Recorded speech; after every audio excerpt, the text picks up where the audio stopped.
Hi friends, welcome back to my channel Tamil Explorer in Africa. என்னோட last வீடியோவில் நான் ஆஃப்ரிக்காவில் உகாண்டாவில் உள்ள கபாக்கா பேலஸ் பற்றி எக்ஸ்பிளைன் பண்ணியிருந்தேன். இந்த பேலஸில் தான் இடியமினுடைய டார்ச்சர் சேம்பர்ஸும் இருக்குது. இது வரைக்கும் எந்த ஒரு தமிழ் யூடியூப் சேனல்லையும் இடியமினுடைய டார்ச்சர் சேம்பர்ஸை நீங்கள் பார்த்துருக்கவே முடியாது. என்னோட சேனலில் ஃபர்ஸ்ட் டைமாக இடியமினுடைய டார்ச்சர் சேம்பர்ஸை நீங்கள் பார்க்க போகிறீங்க. இந்த டார்ச்சர் சேம்பர்ஸில் இடியமின் மக்கள் எல்லாம் ரொம்ப டார்ச்சர் பண்ணி கொண்டு இருக்காரு.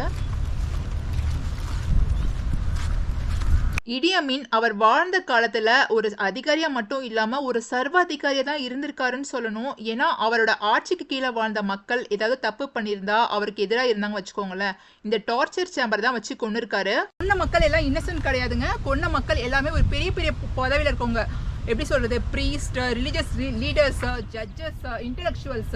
அவருக்கு அகெயின்ஸ்டாக ஒருத்தர் இருந்தால் கூட அவங்க ஒருத்தர் கூட அவர் விட்டு வைக்கவே இல்லைங்க. நிறைய மக்கள் இங்கே வந்து பார்த்தீங்கன்னா ஒரு 15,000 to 20,000 பேர் வந்து கொண்டு இருக்காருன்னு கணிக்கப்படுது. ஸோ எக்ஸாக்டான கவுண்ட் வந்து தெரியல. கொன்ன மக்கள் கூட பார்த்தீங்கன்னா ஒரு குரோக்கடைல்ஸ்க்கு போயிட்டு இறக்கியிருக்காரு. ஸோ இந்த மாதிரி வந்து ரொம்ப ஒரு மோசமான ஒரு மனுஷனாக தான் அவர் வந்து இருந்திருக்காரு அவர் வாழ்ந்த காலத்தில்.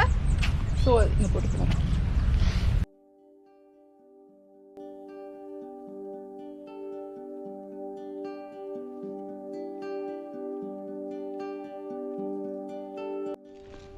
இங்க இருக்கக்கூடிய மக்களே பாத்தீங்கன்னா இந்த ஒரு பேரை கேள்விப்படும் போது ரொம்பவே பயப்படுறாங்க. உள்ள போறதுக்கு கூட பயப்படுறாங்க. ஏன்னா அந்த அளவுக்கு வந்து ஒரு கொடுமையான விஷயங்கள் வந்து உள்ள நடந்திருக்குங்க.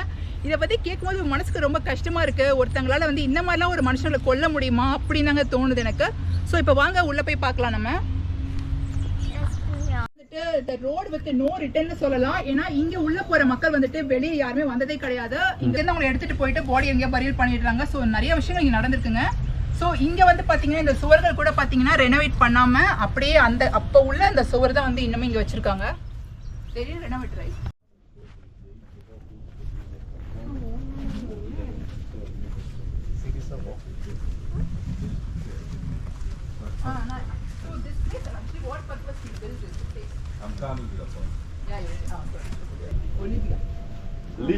Libya. Oh. Libya. Okay. So he used to receive guns from Gaddafi, and Idi Amin, he had no space to put the guns. Okay. So now this place was made for Idi Amin to keep in guns. Okay. So the Israelis made it for him. இந்த torture சேம்பர்ஸை என்ன பர்பஸ்க்காக முதல்ல கெட்டினாங்க அப்படின்றத நீங்க தெரிஞ்சுக்க போறீங்க.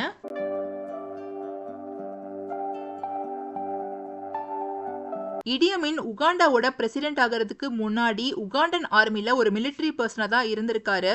இந்த இடத்த இஸ்ரேலிஸ் தான் கன்ஸ்ட்ரக்ட் பண்ணிருக்காங்க. ஆனா ஒரு ஷாக்கிங்கான விஷயம் என்ன தெரியுமா, இந்த இடத்த கன்ஸ்ட்ரக்ட் பண்ற யாருக்குமே வந்துட்டு முதல்ல இது டார்ச்சர் சேம்பரா மாறப்போது இங்க ஆயிரக்கணக்கான மக்கள் சாக போறாங்கன்றது தெரியாது. இடியமின் ஒரு மிலிட்டரி பர்சனா இருந்தனால அவருக்கு மிலிட்டரி ஆயுதங்கள் மேல ஒரு விதமான கிரேஸ் இருந்துட்டே இருந்திருக்கு. அந்த காலத்துல அவர் பயன்படுத்தாத மாடல் கன்ஸே இல்லை அப்படின்னு தான் சொல்றாங்க. அந்த அளவுக்கு மக்களை கொல்றதுக்கு பல விதமான கன்ஸை பயன்படுத்தியிருக்காரு. ஆனா கன்ஸ்லாம் வைக்கிறதுக்கு அவருக்கு போதுமான இடம் இல்லை. அதனால கன்ஸ்லாம் வைக்கிறதுக்காக மட்டுமே இந்த இடத்த வந்துட்டு இஸ்ரேலி மக்கள் கிட்ட அவர் கட்ட சொல்லியிருக்காரு. இடியமின் பிரசிடென்டா இருந்தப்ப உகாண்டாக்கு அதிக அளவுல கன்ஸ்லாம் சப்ளை பண்ணது லிபியாவோட பிரசிடென்டான கடாஃபின்றவர். ஸோ இங்கே யாருமே வந்துட்டு கன்னெல்லாம் வந்துட்டு தூக்கிட்டு வந்து தான் வைக்கிறதே கிடையாதுங்க. ட்ரக்கு வந்துட்டு டைரெக்டாக உள்ள வரைக்கும் வந்துடுது. இங்கே ஒரு ஆரோ மார்க் போட்டிருக்கேன் பார்த்தீங்களா. ஸோ இந்த பாயிண்ட்ல வந்துட்டு ட்ரக்கோட சைட் டோரை ஓப்பன் பண்ணுறாங்க. ஸோ கன்ஸ் எல்லாம் டைரெக்டாக ட்ரக்குலேருந்து அப்படியே வந்துட்டு உள்ளே எடுத்து லோட் பண்ணி வச்சிடுறாங்க. இடியமின் 1971 உகாண்டாவுடைய பிரசிடென்டா ஆனதுக்கு அப்புறமா இந்த இடத்த கன்ஸ் வைக்கக்கூடிய ஒரு ஸ்டோர் ரூம் மாதிரி தான் பயன்படுத்தியிருக்காரு. அப்புறம் ஒரு 8 மாதம் கழிச்சு தாங்க இந்த இடத்த டார்ச்சர் சேம்பர்ஸாக மாற்றிருக்காரு.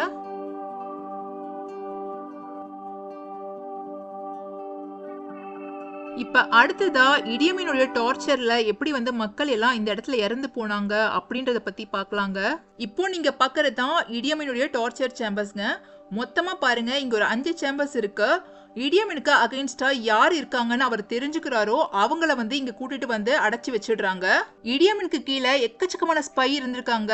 அதை வச்சுதான் அவருக்கு அகைன்ஸ்டா யார் இருக்காங்கன்றத அவர் கண்டுபிடிச்சிருக்காரு. நீங்க நினைக்கிற மாதிரி இங்க இறந்து போனவங்க யாருமே அப்பாவி மக்கள் கிடையாதுங்க. எல்லாருமே ரொம்ப பெரிய பெரிய பதவியில இருந்தவங்க. Judges, priest, political leaders, doctors, இந்த மாதிரி ரொம்ப படிச்சு திறமையா இருந்த மக்களை தான் இடியமின் வந்துட்டு டார்ச்சர் பண்ணி இந்த இடத்துல கொண்டிருக்காரு. மக்களை இந்த இடத்துக்கு எப்படி கூட்டிட்டு வராருன்னா, முதல்ல அவங்க கண்ணை நல்லா டைட்டா கட்டிடுறாங்க.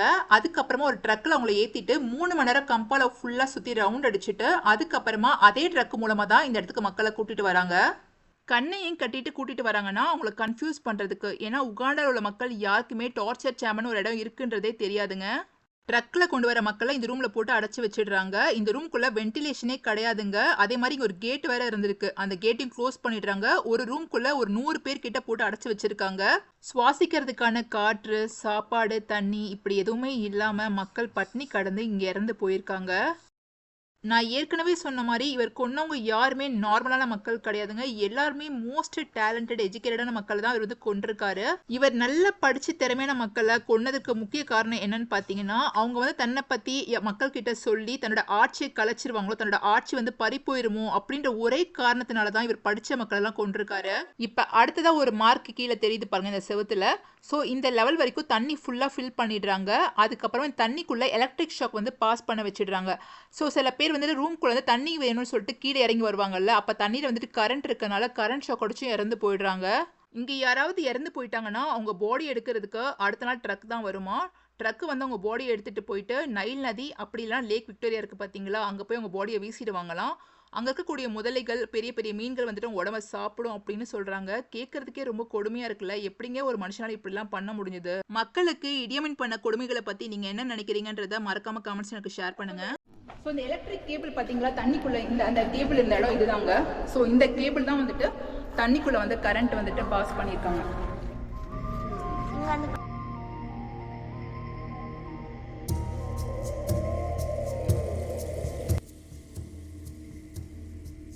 அந்த பெரிய டியூப்குள்ள ஒரு ஒயர் வந்து இருக்கிறது தெரியுது பாருங்க. நாம எல்லாருமே வாழ போற நாட்கள் கொஞ்ச நாள் தாங்க. அந்த நாட்கள்ல 4 பேரை வாழ வைக்கலனா கூட 4 பேரை சாகடிக்காம தான் இருக்கணும். ஆனா இந்த மனுஷன் தான் வாழ்ந்த நாட்கள்ல ஒரு 4 லட்சம் பேரை கொலை பண்ணியிருக்காரு. ரொம்ப மோசமா இருக்குல்ல.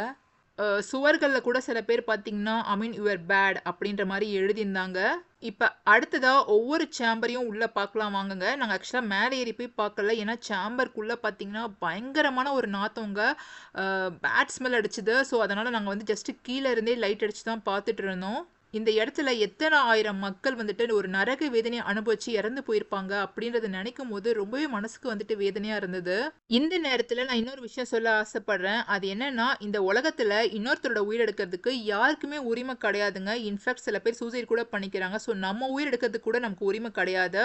கடவுளுக்கு மட்டும்தான் ஒருத்தரோட உயிர் எடுக்கிறதுக்கான உரிமை இருக்கு. இந்த ஸ்டாம்பஸோட உள்புற சுவரில் இறந்தவருடைய கைத்தடம் இருந்தது. அதே மாதிரி ஒரு சில பேர் cry for help me the dead அப்படின்லாம் எழுதியிருந்தாங்க. அதை பார்க்கும்போது ரொம்பவே கஷ்டமா இருந்தது. இதோட அர்த்தம் என்னன்னு எனக்கு தெரியல. உங்களுக்கு தெரிஞ்சா மறக்காம கமெண்ட்ஸ் எனக்கு ஷேர் பண்ணுங்க.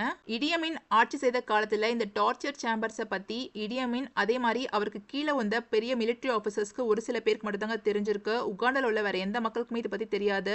இவர் பிரசிடென்டா இருந்த காலகட்டத்தில், அதாவது 1971 to 79க்குள்ள 1 லட்சத்துல இருந்து 5 லட்சம் மக்கள் வரைக்கும் இவர் கொண்டிருக்காருங்க. இடியமின் தன்னோட எதிரிகளை பலவிதமா கொன்னதா சொல்றாங்க. ஒரு சில பேரை தன்னோட கன்லேயே ஷூட் பண்ணி கொண்டிருக்காரு. இன்னும் சில பேரை டார்ச்சர் சேம்பர்ஸ்ல அடைச்சு வச்சு டார்ச்சர் பண்ணி கொண்டிருக்காரு. இன்னும் சில மக்களை கைகளை கட்டி அவங்க கண்ணையும் மூடிட்டு அவங்கள வந்துட்டு மர்டர் பண்ணியிருக்காரு. இவருக்கு வந்து சுத்தமா பிடிக்காதவங்கள என்ன பண்றாருன்னா அவங்கள கொன்னுட்டு அவங்க உடம்ப கட் பண்ணி இவரே சாப்பிட்டுருக்காருங்க. தன்னோட எதிரிகள் இறந்து போனதுக்கு அப்புறமா அவங்க உடல்ல உள்ள அந்த ஸ்கல் இருக்குல்ல, எலும்பு கூடு, அதெல்லாம் வந்து ஒன்னா சேர்த்து வச்சு அதை பார்த்து ரசிப்பாராங்க. உண்மையிலேயே வந்துட்டு என்ன மனுஷையா இவர் அப்படிதாங்க கேட்க தோணுது. இன்னும் சில பேரோட உடம்ப வந்துட்டு இறந்ததுக்கு அப்புறமா அந்த நைல் நதியில போட்டு அந்த குரோக்கடைல்ஸ் எல்லாம் சாப்பிடும்ல, அதெல்லாம் பார்த்து அவர் ரசிப்பாராங்க. எனக்கு ஒரு கிரைம் சீன் பிக்சர் வந்து கிடைச்சது, அதை உங்ககிட்ட ஷேர் பண்ணிருக்கேன். உங்களுக்கு வந்துட்டு பார்க்கணும்னு விருப்பம் இருந்தா பாருங்க, எல்லாம் ஸ்கிப் பண்ணிக்கோங்க. இப்ப நீங்க பாக்குற 2 பேரோட பேரு டாம் மசாபா அப்புறம் செபாஸ்டினோ நமரெண்டோ. இவங்க 2 பேருமே உகாண்டன் ஆர்மியில ஒர்க் பண்ணிருக்காங்க. இவங்க 2 பேரும் தான் இப்ப மர்டர் பண்ண போறாங்க. முதல்ல அவங்க 2 பேருமே வந்துட்டு கைகளை கட்டி அதே மாதிரி கண்ணையும் வந்துட்டு பிளைண்ட் ஃபோல்ட் பண்ணிடுறாங்க. அதுக்கப்புறமா அவங்க ஏதாவது கடைசி ஆசை ஏதாவது இருக்கா அப்படின்ற மாதிரி கேட்குறாங்க. மசாபா தன்னோட கடைசி ஆசை என்னன்னு சொல்றாருன்னா, let those like me who are killing innocent people in the country come out and report to the authorities னு சொல்றாரு. அதுக்கு என்ன அர்த்தம்னா, இந்த மாதிரி நாட்டுல அப்பாவி மக்கள் எல்லாம் கொல்றாங்கல்ல, அவங்க எல்லாம் வெளியே வந்து அதிகாரிகள் கிட்ட புகார் அளிக்கட்டும் அப்படின்னு சொல்றாரு. அவங்களுடைய கடைசி ஆசையை கேட்டதுக்கு அப்புறமா அவங்கள சுட்டு கொன்னுடுறாங்க. அதுக்கப்புறமா ஒரு டாக்டர் வச்சு அவங்க இறந்துட்டாங்களா இல்லையான்றது செக் பண்ணிட்டதுக்கு அப்புறமா அவங்க பாடியை டிஸ்போஸ் பண்றாங்க. 5 அறிவு உள்ள மிருகங்கள் கிட்ட கூட நீங்க கொஞ்சமாச்சு ஈவிரக்கத்தை எதிர்பார்க்கலாம். ஆனா இடியமின் கிட்ட நீங்க எந்த வகையான ஈவிரக்கத்தை எதிர்பார்க்க முடியாது அப்படின்றதுக்கு இந்த ஒரு கிரைம் சீன் எடுத்துக்காட்டு. இது வந்து இடியமோட டார்ச்சர் சேம்பர். அதுக்கு பக்கத்துலேயே பாருங்க, இங்கே ஒரு சின்னதாக ஒரு குறுகிய இடம் இருக்கு பார்த்தீங்களா. இங்கே வந்துட்டு இதே மாதிரி வந்துட்டு இன்னொரு இடம் கட்டுறதுக்கு தான் ஒரு பிளான் பண்ணியிருந்தாரு. பட் அதுக்குள்ளே பார்த்தீங்கன்னா அவர் வந்து ஆட்சி விட்டு தூக்கி எறியப்பட்டுட்டாரு. ஸோ அந்த இடம் தாங்க இங்கே இருக்கு.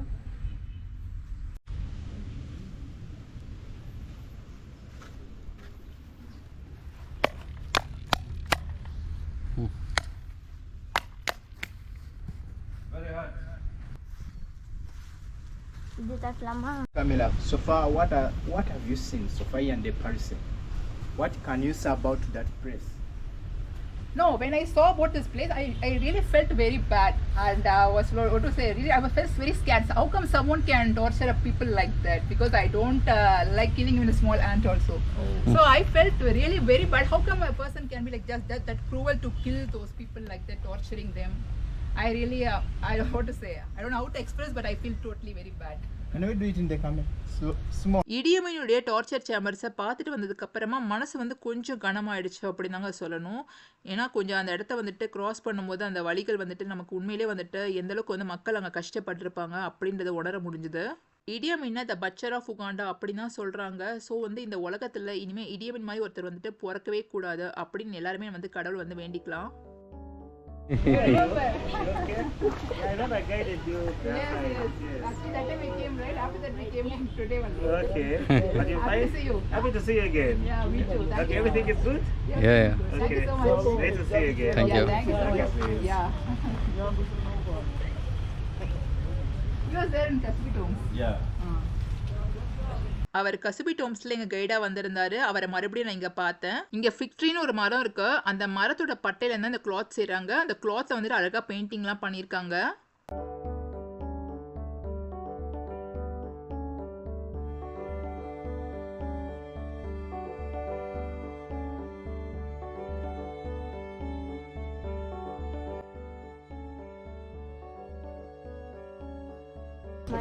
மரப்பட்டை வந்துட்டு ஸ்டீம் பண்றாங்க. ஸ்டீம்னா அதை புகை காட்டிட்டு அது பக்கம் லைட்டா ஸ்மோக் பண்ணாங்கன்னா இந்த கலர் வருதான். ஸோ இந்த மாதிரி இருக்கிறது தான் வந்து இந்த மாதிரி பண்ணியிருக்காங்க. அந்த மெட்டீரியல்ஸ் ஸோ இந்த மாதிரி மெட்டீரியல்ஸ் தான் யூஸ் பண்றாங்க அதுக்கு.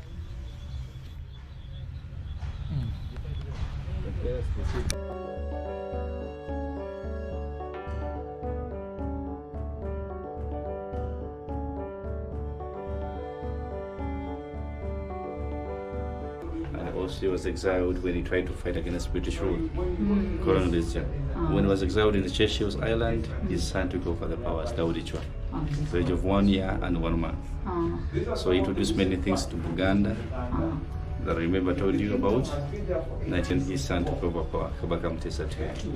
Kabaka Mutesa II, we had the 1966 crisis, everything in this palace because of him. When he passed on, then his son took over the powers. Leadership in Buganda is hereditary, father to son, father to son, father to son. Never to be father to daughter, no, father to son. Buganda கிங்டமை பொறுத்த வரைக்கும் leadership, அதாவது கிங்ன்ற பதவி வந்துட்டு அப்பாட்ட இருந்து பையனுக்கு தாங்க போகும், அப்பாட்ட இருந்து பொண்ணுக்கு வந்து போகாது. ஸோ ஃப்ரெண்ட்ஸ், கபாக்கா பேலஸில் இந்த வீடியோ முடியுது. இந்த வீடியோ உங்களுக்கு ரொம்ப பிடிச்சிருக்கும்னு நினைக்கிறேன்.